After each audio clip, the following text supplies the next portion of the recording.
In 1999, I moved to South Africa and lived there for almost 2 years.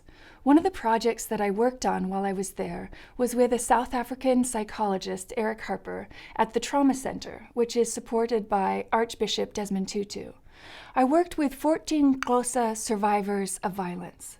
These are people who had been raped and tortured in prisons during apartheid. They were first honored for their suffering during the famous Truth and Reconciliation Commission. They expected that maybe a couple thousand people might come forward to tell their stories, but over 21,000 victims of human rights came forward to speak, and over 8,000 perpetrators came to tell their stories. Now, South Africa should have exploded into civil war. The bloodshed should have been endless after all the racism that happened within this country. But this commission was part of the negotiation for democracy that happened within the country. The survivors that speak talked about how important the commission was, that they were recognized for their extreme suffering of the past. But it's not enough, they said. It's as if it's not a story to pass on.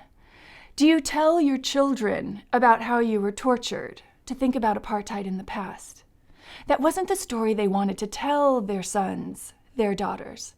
They wanted to talk about how they survived, how they worked as a community, how when the police came at 1 a.m. to burn down the township with their shanties and sheds, that they bonded together and helped each other to try to put out the fires.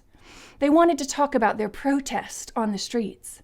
They wanted to talk about resistance. It's a very different identity to talk about being a survivor or a freedom fighter carrying an AK-47 than to talk about the moment that you were tortured or raped.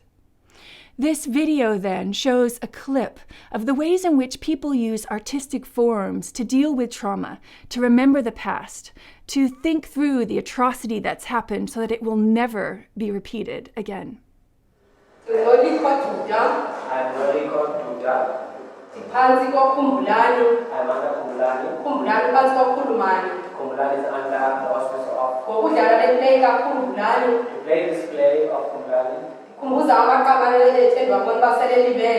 reminding our comrades who seemingly have forgotten where we come from. President Mandela said when he was released from prison, we must forgive but not forget. It is for that purpose